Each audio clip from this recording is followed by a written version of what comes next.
Jadi kalau teman-teman nonton kontenku sebelumnya, aku selalu ngonten pakai earpod Type-C ini. Sebenarnya dari kualitas segi audio, sebenarnya aku nggak masalahin.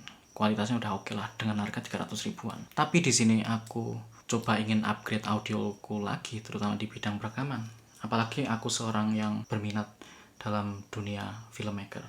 Jadi setelah perhitungan budget yang sangat nipis, apalagi channel ini belum monetize, akhirnya aku nemu satu mic ini. Aku milih mic ini selain karena murah, ditambahkan ngubah workflowku sepenuhnya, dan aku bisa berkreasi lebih lanjut. So, gimana pengalamanku pakai dan gimana kualitasnya? Mari kita masuk ke videonya. Jadi ini adalah Comica VM10 Pro. Jadi dia adalah mic shotgun. Terus mungkin kalau teman-teman yang nanya alasannya, bang kenapa nggak pakai mic yang clip on ataupun yang wireless kalian, kan nggak perlu berkabel, sedangkan mic shotgun kan masih berkabel. Well, kembali lagi karena aku ingin filmmaker dan ditambah aku biar ngerasa kayak ngomong di depan kamera tuh aku bener-bener nggak pakai atribut apapun, nggak ganggu penampilanku. Jujur aku belum pernah denger merek ini sampai memang beneran aku beli. Aku beli di sekitar 495.000, linknya ada di deskripsi, mungkin sekarang udah naik. Di dalam paket pembeliannya teman-teman mendapatkan mic-nya itu sendiri tentu aja. Ada kabel USB Type-C to C yang udah termasuk ada adaptornya ke USB biasa atau Type A atau Type B ya, entahlah.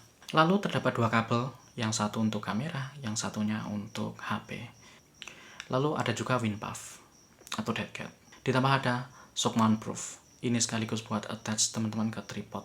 Nah, dari paket pembelian yang lumayan lengkap ini teman-teman, aku mau highlight yang pertama adalah dari segi build quality-nya. Build quality-nya menurutku termasuk kokoh, compact. Kelihatannya sih terbuat dari besi, tapi tetap masih ringan dan surprisingly ukurannya termasuk yang ringkes. Mic ini punya dual mode, bisa mode analog dan juga bisa mode digital. Yang menurutku sih ini sebagai salah satu investasi terbaik buatku. Mengingat saat ini aku masih pakai setup pakai HP iPhone 15 Pro dengan port USB Type-C, cocok banget untuk mode digitalnya. Juga ada mode analog, itu teman-teman ibaratnya colok jack 3,5 mm langsung ke kamera ataupun ke smartphone teman-teman. Kalau mode digital teman-teman bisa memonitor secara langsung tanpa delay, langsung dari mikrofonnya. Tapi sayangnya di sini aku nggak punya headphone yang punya colokan 3,5 mm. Dan yang selanjutnya aku bikin highlight, nggak perlu yang namanya baterai. Setelah aku pakai mic ini selama 1 bulan, mengubah workflowku banget sih. Dari yang awalnya aku harus bergantung angle-nya itu karena pakai earphone ini, misalnya aku harus nangkep audio sekitar, aku harus mendekatkan mic ini ke sumber sekitar, dimana tentu aja terbatas karena ini mengingat panjangnya paling mungkin 1,5, nggak nyampe 2 meter. Nah, kalau pakai shotgun mic ini aku bisa lebih leluasa lagi. Di sini aku setupnya sih bisa 2 mode ya. Kadang aku langsung pakein Gorilla Pod atau mini tripod, langsung aja di atasnya itu ada attachment untuk cold zone-nya. Kalau enggak, yang di sini kalau aku lagi syuting di kamarku, aku biasanya bikin ala-ala boom mic. Jadi ini sebenarnya DIY teman-teman, itu ada campuran mini tripodnya dan campuran sebenarnya itu untuk stand mic konvensional, mic yang biasanya buat karaoke, yang berkabel itu, atau enggak kalau yang upacara. So, kita langsung masuk ke pengetesan suara. Tes 1, 2, 3. Ini kalau jarak yang paling dekat. Tapi kalau aku kedeketan, nanti suara behnya bisa kedengeran. Ini jarak mic sekitar 30 cm.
Nah dari tadi teman-teman aku settingnya di atas ini. Ini aku kalau aku senggol warning. Nah jadi emang sebenarnya sih emang pada umumnya ya kalau untuk mic shotgun, kalau emang yang terbaik ya makin deket dengan audio maka suaranya makin jelas. Jadi kesimpulannya teman-teman, mic shotgun ini sih emang benar-benar gacor ya. Dengan harga 495.000, Komika VM10 Pro ini benar-benar bisa memenuhi workflowku sebagai seorang ala-ala filmmaker. Emang kembali lagi berkabel, tapi seenggaknya justru aku bisa menangkap setiap detail audio yang selama ini nggak pernah bisa aku tangkap, atau aku yang cuma ngandelin mikrofon dari HP. Itu benar-benar detailnya bisa ketangkap. Jadi gimana teman-teman, apakah teman-teman tertarik? Linknya ada di bio. Dan jika ada kritik saran silahkan berkomentar, like kalau emang suka video ini, dislike kalau nggak suka, subscribe kalau belum, dan sampai jumpa di konten selanjutnya. Cheers.